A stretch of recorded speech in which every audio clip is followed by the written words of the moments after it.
Good morning, Hampton B. Allen Library staff. We're here today, Diane Welch, Caroline Hightower behind the camera with Dr. Altheria Patton.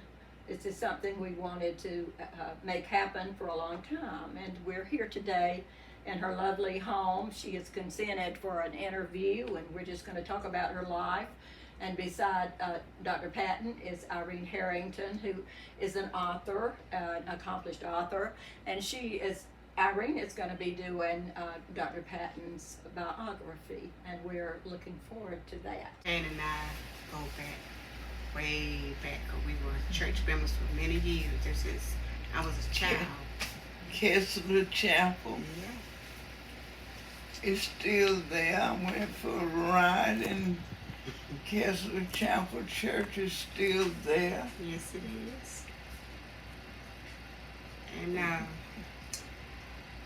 I knew she was with her daughter most of the time in Tennessee. So one day we were going to church and I saw the door open.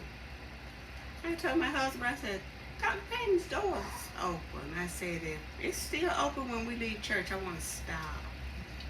So I did. I stopped and she was sitting in this chair. I was shocked. She looked so pretty and we talked, and I think she has most of my books. And she said, we just talked about you. She said, I just put your book down. And I came in and she said, I want you to write my book. She said, I want you to interview me. And so the next day, I came up here. And she started talking and telling about, different questions I had to ask. And I was so thankful to do it. And really, I was honored that she asked me. Yes. Because she could have asked anyone else. But she asked me to do it. And so I started that week writing her book. And as of this month, 13th, I sent it to the publisher, the girl that does my publishing. That's great. So That's what I'm waiting to see. yes, we are waiting to see it, and you all are all in my book at this interview, but it's gonna be good. It's gonna be good. And that book had me into the family. I was dreaming about her people at night, working on this book. It just like it brought them back to life. And It's sometimes it's hard to tell what you dream or whether it really happened. I know. Dr. Patton, we Yes. just want to talk about your life, and you're 90.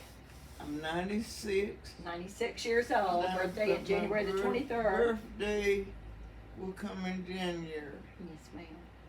January 23rd. Okay. And we just want to talk about your early life a little bit, where you got your education. Wadesboro is not my home. My home was Warsaw, Dufferin County, Mm-hmm. and I came to Wadesboro.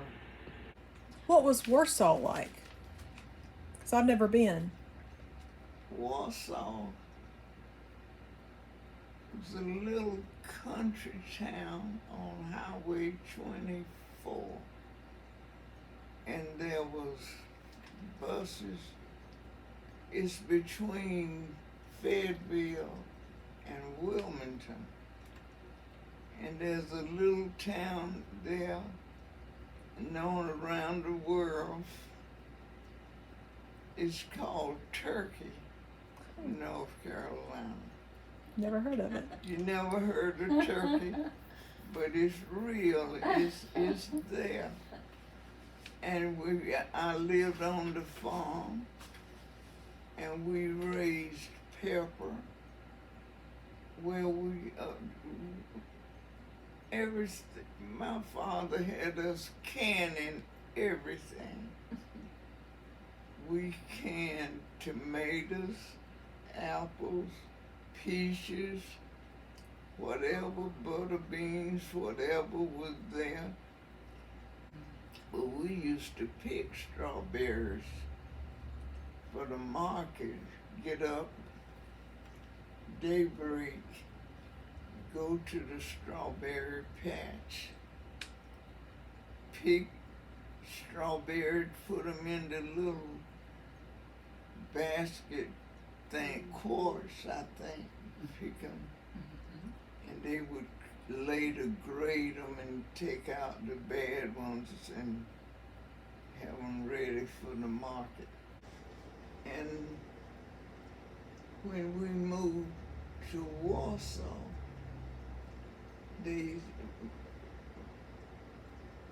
my family, we graduated two together. Nobody was retained, but the one was accelerated. So my sister, we graduated in twos, because one skipped a grade, moved up, but nobody moved down, so I think we must have, my father encouraged us to study and learn all you can. Music was in our family. We took music lessons. All of us played. Either I didn't get good at the piano. When I got to A&T, I kind of got away from it, but my older sister had me taking music lessons. As a result of My father pushed us in education to read and study. I remember he used to come from the field, wash his hands, and then look at my report card. wow. And as I remember, I had A's, and the teacher had complimented me, and that pleased my father.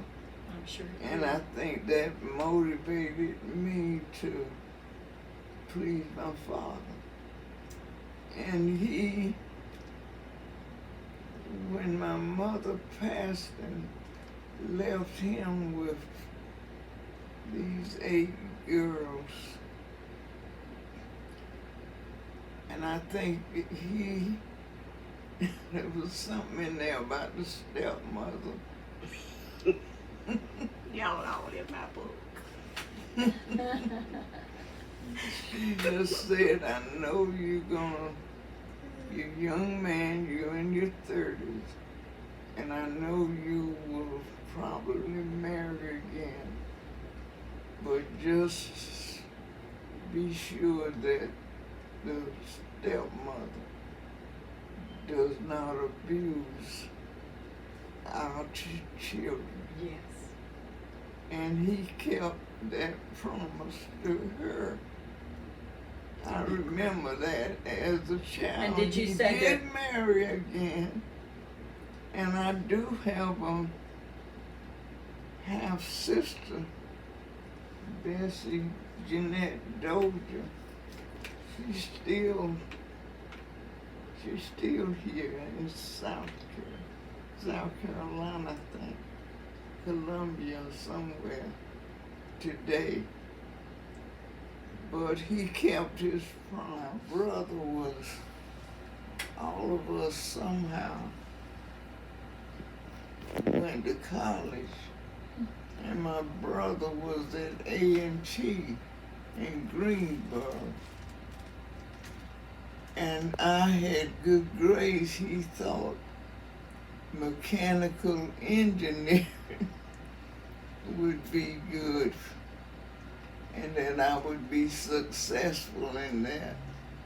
But when I got to A&T, the first course in mechanical engineering you had to buy a kit. Seemed like it was $30 or something. And I didn't have that. Just had enough money. So instead of going into that field, I chose English. The chemical, I remember the chemistry teacher encouraged me to major in chemistry. The math teacher encouraged me to major in math, but somehow, I ended up majoring in English. I remember when I had the chance, I wanted to find out if I could compete with others that were doing this same field as I was in. And I chose to go to New York. That's how I got to Columbia University. I wanted to see the city. I had a sister there over the nursing school. I had grown up in North Carolina, country girl. Mm-hmm. We used to go to New York City in the summer and get jobs to work there, and we could always, I had a lot of family in Englewood, New Jersey, across the Hudson River, and so I knew that part of the country too. I remember staying in the nursing school in her room until my room opened up for me. So for a week I waited to move to the campus at Columbia. We know you have been in Anson County. Let's see, you came to Anson County. Your first teaching assignment was in Anson County, wasn't it? And that was what, 1947? Yes. Dean Gibbs at A&T State College, that's where I was. And somehow they were looking for an English teacher. Okay. And he sent me. And that's how I got here. And I remember today flagging down the Trailway bus. It was a 4-hour ride from Warsaw to Wadesboro. And I remember we came up, the bus came up over the railroad in Polkton. And then we were out in the country again. And I said, wait a minute, I was supposed to have got off in Polkton. And they said, well, there's another bus due in Peacham. So they just took my bag off, and I waited for the bus coming from Charlotte and got on the bus, and the person that was to meet me coming to Polkton for the first time, I did get off, and he brought me Do you remember what it was like in your first year of teaching? Yes. You were at Polkton. I remember some things that I did in Polkton, because we were in this old white building, and on the ground down there in Polkton, they had a cannery where they canned foods during the summer months. And I remember the building had a stage in it. And so we did plays and for PTA. And we had a music teacher that had a choir and taught them to sing songs. My old Kentucky home. Some of the things come back. With student council, I remember the big schools always got the trip, and little Polton, I wanted them, and my principal, R.B. Sinclair, he wanted us to, our students to have the best.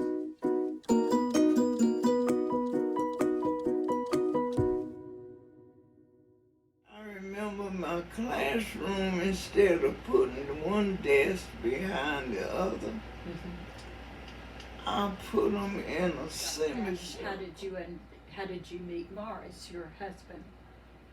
When you were in college? Morris was a musician. We both came to Polton to work.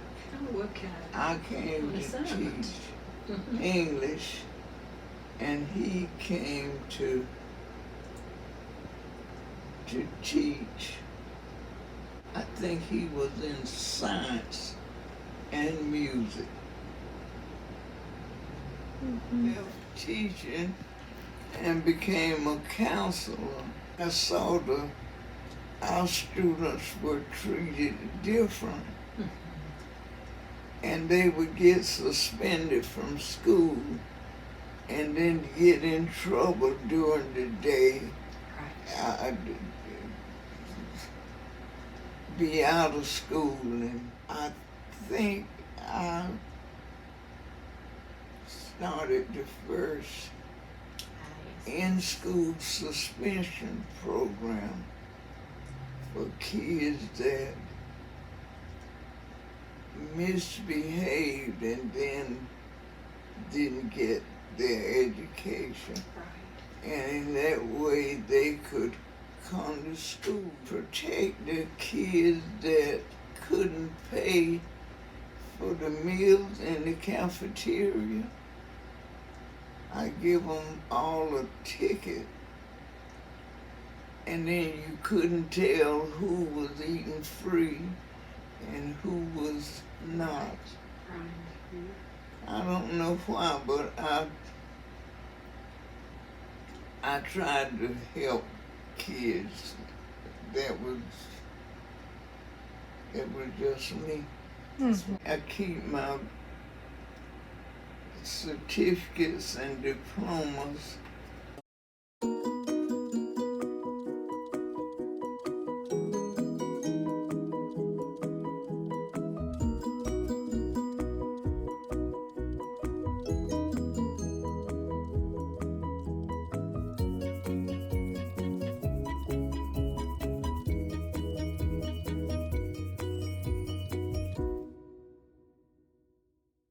It has a music room, and in that music room is the piano that my husband and I selected for her.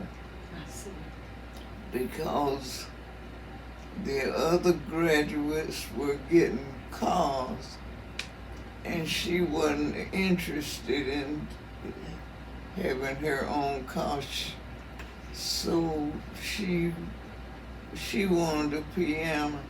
That's a picture of my daughter on the wall.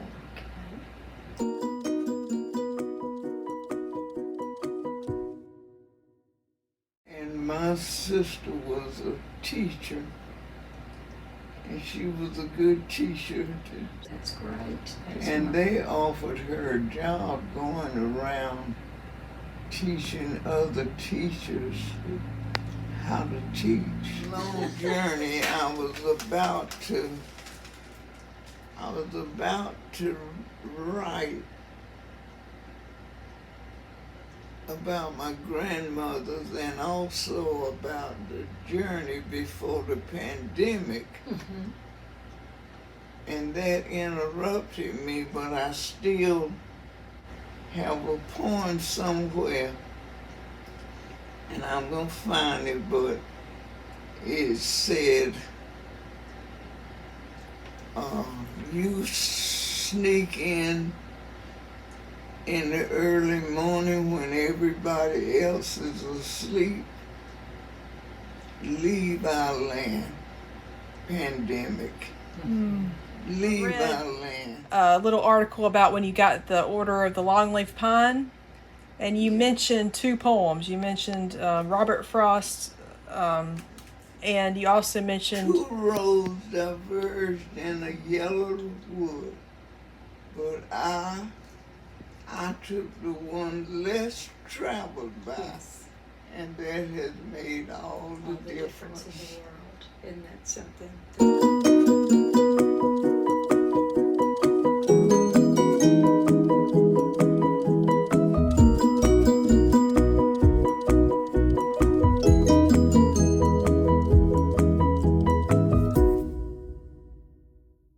I told them that my house is a museum because I traveled.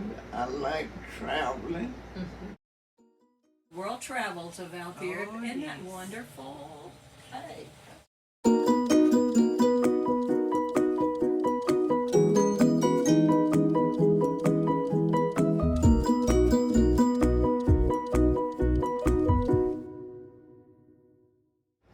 The pyramids, because I had a chance to travel. I got a map up there that showed the countries that I have traveled to. so if there's one place you would recommend for me to travel, where would it be? Contacts with Japan. I had I remember the Japanese English teachers came to the United States to see how we taught English, because in Japan they teach Japanese and English. When they go to school, they learn English. So Japanese can speak English. We can't speak Japanese, but they can. They treated me like a celebrity in Japan, and I had two connections with Japan because I have a nephew whose wife was Nobuko. Mitchell plays for church at Gateway Station. This is your son, Mitchell. My son Mitchell. And they got me to Gateway Station, and it was communion. He plays. I told you my family plays, and it goes way back. Way back. There was a woman in the school that taught the gifted. She was white. And when they found out I was able to accomplish with my students, then they wanted to use me. And when I became a principal, I told the teacher, she's saying they can't learn. And I said, well, if you're the teacher and you think they can't learn, you give me your key. Right. And I'll get somebody that will help them to learn. That's what And makes you that's so what special. that's what I felt. Right. I've never hesitated to tell you what I think because God has given me a brain. And I've tried. Dr. Patton, I brought this. This is something you did. We have it in our genealogy room. The African American in Anson County history. You remember this? It was a paper prepared by Altheria Patton on the occasion of the 250th birthday of Anson County. How about that? This was done May the 20th, 2000, and we treasure it. We have it in our genealogy room, and it lists a lot of African Americans that were first in many areas, many professions. I Yes, remember and that. you, Steve Bailey. and Bailey, Mhm. Donna and my daughter Anya were friends in school.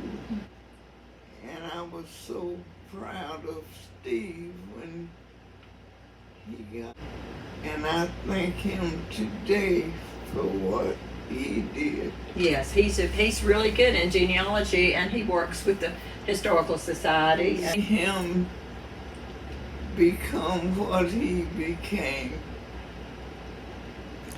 is amazing what people can do if you give them the opportunity. Absolutely. I didn't Yes. care what color they were. Right. But to me, God made us all. You go back to the Bible, and now there's my Bible. Pick it up, Irene.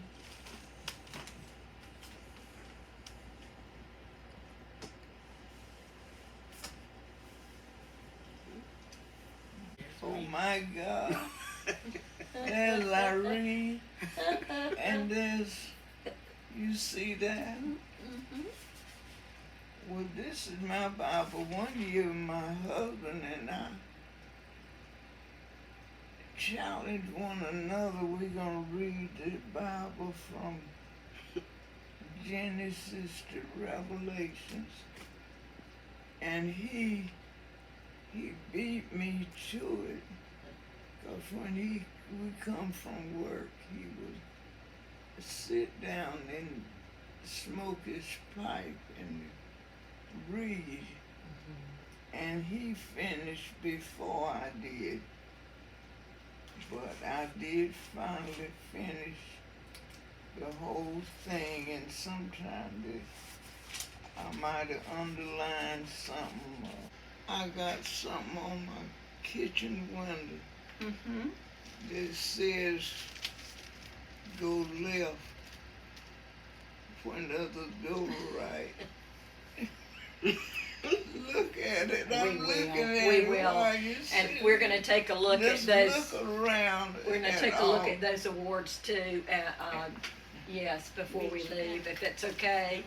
But again, thank you. It's been wonderful to get to sit and what an honor to get to sit and talk to you. Well, And it's 96 years and counting, and I know still influencing and lives, the people that come in contact with you and your grandchildren and great-grandchildren, and what a blessing. He taught them all the different instruments, to play them all.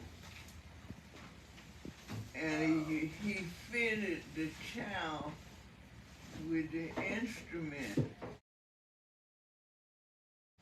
I remember class clown, tall boy, and I remember he on the drum, I think, bang, bang, bang. But he taught them all to play music. And looking back, that was an accomplishment that he made. Oh, boy.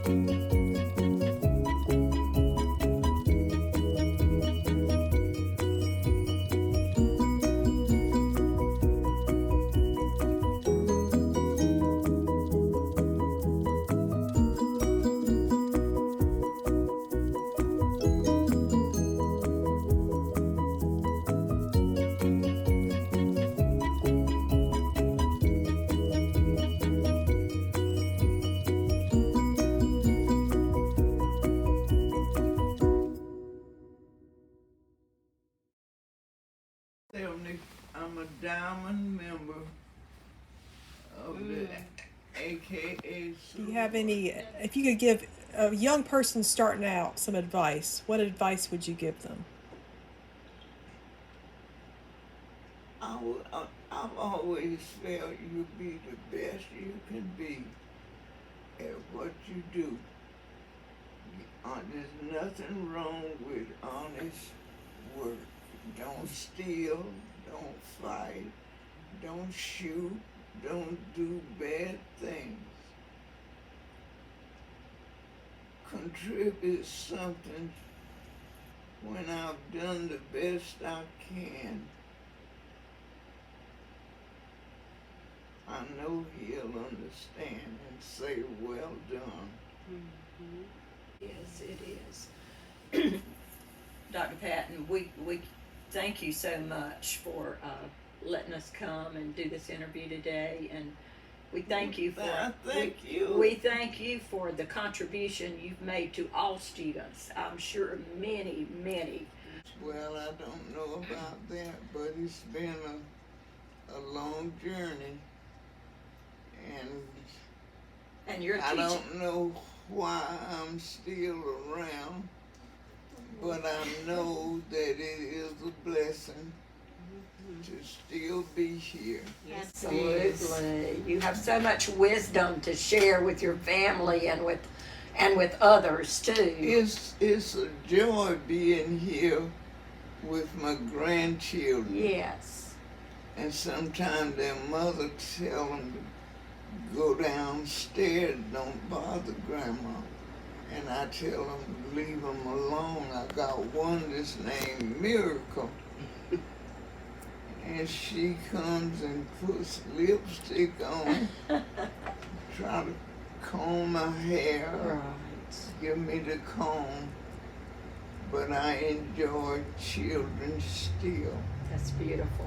Again, Dr. Patton, thank you so much for letting us come in today. And I expect that you're the person that you are, the influence of your dad and others in your life, and that great book you got over there beside of you has helped make the wonderful person who has had all these done all these accomplishments because of your attitude towards people.